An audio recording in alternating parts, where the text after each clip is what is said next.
এটা বৈকুণ্ঠ প্ৰিন্সে যিহেতু অন্ধভক্ত বুলি কয় যে কিছুমান অন্ধভক্ত বুলি কৈছে অন্ধভক্তৰ ওপৰত কিছুমান মন্তব্য প্ৰদান কৰিছে মানুহে বহুতে বিশ্বাস কৰি আছে অনলাইন 500 টকা 500 টকা 500 টকা আহক 500 টকা হৰাই মুঠতে তেওঁৰ ওপৰত এটা মন্তব্য প্ৰদান কৰিছিলে এইটো আসলে যোগ্য হয় নে নহয় মন্দিৰৰ নামত অনলাইন আশীৰ্বাদ পায় নে নাপায় সম্পূৰ্ণখিনি এই ভিডিঅ'টো পাব আমিতো ভিডিঅ' বনালে কৈয়ে দিওঁ আপোনালোকে কাম না তই পিছে দৰ মাৰি ফুৰিব বুলি কয় লোকৰ ভিডিঅ'টো লয় কিন্তু সেইবিলাক ক'ব নাপায় কাৰণ আমাৰ চকুৰ আগত কিবা অন্যায় দেখিলে আমি কমেই আৰু এটা কথা তেওঁলোকৰ হৈছে এইটো হৈছিলে সামাজিক মাধ্যমত যোনে হ'লেও বাৰ্তালাপ কৰিব পাৰে আৰু লগতে নিজৰ বাক স্বাধীনতা বোলা এটা বস্তু আছে সকলোৱে নিজৰ মন্তব্য প্ৰদান কৰিব পাৰে কিন্তু এতিয়া তেওঁ এটা বৈকুণ্ঠ প্ৰিন্স তেওঁ কিটা কোনে ক'ব যাব তেওঁতো এটা চেলিব্ৰিটি হয় বা তেওঁ এজন অভিনেতা হয় অভিনেতা কোনে গালি দিবা বা কোনে কি কৰিব সেইটো বৰ ডাঙৰ কথা আকৌ আমিবোৰ ক'লেতো ডাইৰেক্ট ক'ব ন আপোনালোকে মুঠতে বৈকুণ্ঠ প্ৰিন্সে কি ক'লে আপোনালোকক শুনুৱাবলৈ চেষ্টা কৰি শুনকচোন বাৰু কোনো মন্দিৰ নাই য'ত নেকি আপুনি পইচা দি পেলাই আপোনাৰ মনৰ বাঞ্ছা পূৰণ কৰিব পাৰিব এইটো যদি আপুনি ভাবিছে মনত তেনেহ'লে ভুল ভাবিছে আজিয়ে এইটো দলিয়াই পেলাই দিয়ক আপোনাৰ এই ধাৰণা এনেকুৱা পৃথিৱীত মন্দিৰ নাই য'ত ভগৱানক আপুনি পইচা দি পূজা কৰিব আৰু ভগৱানে আপোনাক আশীৰ্বাদ দিব এইটো একেবাৰে মিছা কথা অন্ধবিশ্বাস যদি আপুনি বেছিকৈ কৰিব লৈছে তেনেহ'লে আপোনাৰ জীৱনটো আৰু তললৈ যাবলৈ আৰম্ভ কৰিব মই দেখি আছো এইকেইদিন কোনোবা মন্দিৰত হেনো পূজা কৰিলে মনৰ কামনা পূৰ্ণ যদি তেনেকৈ আপুনি ভগৱানক বিচাৰিছে তেনেহ'লে আপোনাতকৈ স্বাৰ্থপৰ ব্যক্তি পৃথিৱীত কোনোৱেই নাই আৰু যদি আপুনি স্বাৰ্থপৰ ব্যক্তি হৈছে তেনেহ'লে ভগৱানে আপোনাক কেতিয়াও আশীৰ্বাদ নকৰে বুজি পাইছেনে কথাটো আপোনাক কোনোবা মানুহ এজনে ক'লে আপুনি উত্তৰ ফালে অকণমান পানী লৈ থৈ দিব আপোনাৰ ভাল হ'ব এইটো জানো সঁচা কথা এইটো মিছা কথা এইবোৰ কেতিয়াও মই বিশ্বাস নকৰোঁ বা আমাৰ ফ্ৰেণ্ড চাৰ্কুলেও কোনেও বিশ্বাস নকৰে আজি বিজ্ঞানৰ আধুনিকতাৰ দিনত আপুনি যদি পইচা দি ভগৱানক পূজা কৰিব গৈছে বা ক'ৰবাত কিবা এটা পাম বুলি আশা কৰি আপুনি শৰাই এখন দিছে তেনেহ'লে আপুনি কেতিয়াও নাপায় এইটো গেৰেণ্টি নাপায় আপুনি নিস্বাৰ্থভাৱে ভগৱানে যিমান আদৰ্শ আছে ভগৱানে কৈছে যে আপুনি নিস্বাৰ্থভাৱে কাৰোবাক সহায় কৰক চাওক ভগৱান ক'ত আছে বুলি আপুনি যদি বিশেষ ঠাইত গৈ যদি আপুনি ভগৱানক বিচাৰি ফুৰিছে তেনেহ'লে আপুনি কেনেকৈ ভগৱানক পাব কেতিয়াও নাপায়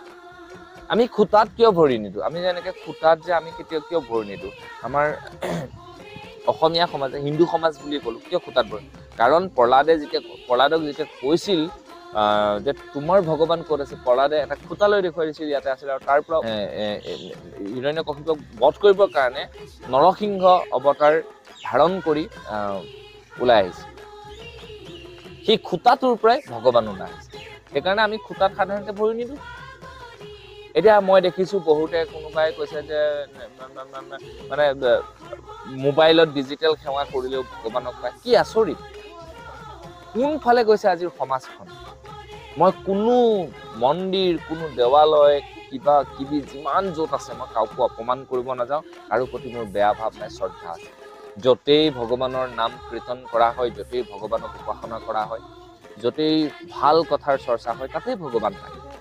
সেয়া যিকোনো মন্দিৰ হ'ব পাৰে মই আপোনালোকক নকওঁ আমি এক শৰণ এক ঈশ্বৰবাদক বিশ্বাসী সেইটো এটা বেলেগ কথা আপুনি বহু বিশ্বাসী হ'ব পাৰে সেইটো আপোনাৰ ব্যক্তিগত কথা কিন্তু যদি আপুনি ভাবি ল'লে যে এই মন্দিৰটোত শৰাই দিলে এই মন্দিৰটোত ইমান টকা দিলে আপোনাৰ মনৰ বাঞ্ছা পূৰ্ণ হ'ব তেতিয়াহ'লে মিছা আজি GMCHত এগৰাকী ছোৱালীক লৈ মিষ্টাৰ বিটু নামৰ যিজন ল'ৰা ইউটিউবাৰ তেওঁ ঘূৰি আছে সেই ছোৱালীজনীক ৰোগটোৰ পৰা বচাই লৈ যাবলৈ নিজৰ কাম বন ক্ষতি কৰি তেওঁ আনৰ কাৰণে দৌৰি আছে GMCHত সেইটো হৈছে মানৱতা তেতিয়াহে তেওঁক ভগৱানে চাব তেওঁ যদি সেইবোৰ নকৰি কোনোবা এটা ডিজিটেল মন্দিৰ বা ক'ৰবাত যদি পৰি থাকিলেগৈ যে ভগৱান মোৰ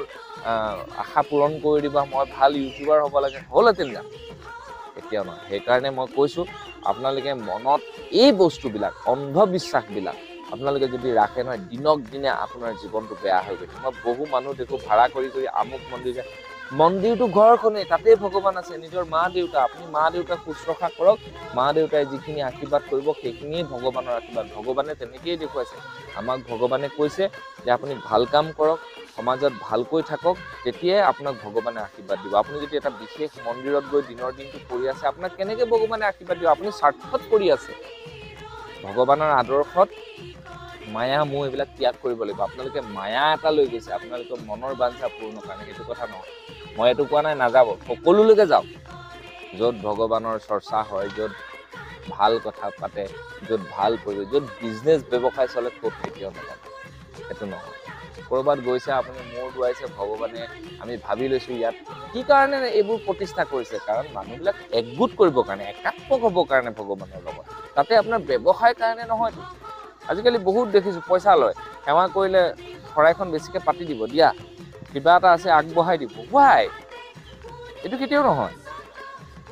ভগৱান মানুহৰ অন্তৰে অন্তৰে আছে, ভগৱানক বিচাৰি ঘৰখনতে পাব। সেইকাৰণে মই সকলোকে কওঁ, অন্ধবিশ্বাসৰ পৰা অকণমান আঁতৰি নিজৰ জীৱনটো সুস্থিৰ কৰক। ইমান স্বাৰ্থপৰ নহ'ব, ভগৱান ইমান স্বাৰ্থপৰ নহয়। ভগৱানক বিচাৰি বিচাৰি মন্দিৰে মন্দিৰে পইচা দি মোবাইলত ভগৱানক বিচাৰি যদি ফুৰিছে, মিছা কথা। আজি এই মুহূৰ্তত আপুনি এজন মানুহক নথকা মানুহক 10 টকা 5 টকা দি সহায় কৰক, ভগৱানে আপোনাক ডাইৰেক্টলি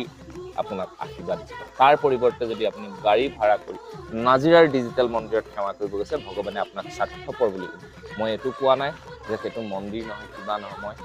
কাকো অশ্ৰদ্ধা কৰিব জানো, মই শ্ৰদ্ধাই কৰোঁ। কিন্তু আপোনালোকৰ নিচিনা স্বাৰ্থপৰ মানুহবিলাকক দেখিলে মোৰ বৰ অস্বস্তি বোধ হয়। এইখিনিয়ে কথা আছিল ক'বলৈ, বেয়া পাব নালাগে। যদি ভিডিঅ'টো চালে ভাল পালে মন্তব্য দিব বুলি আশা ৰাখিলোঁ। জয় গুৰু শংকৰ, জয় অসম, ভাৰত মাতা কি জয়। Thank U.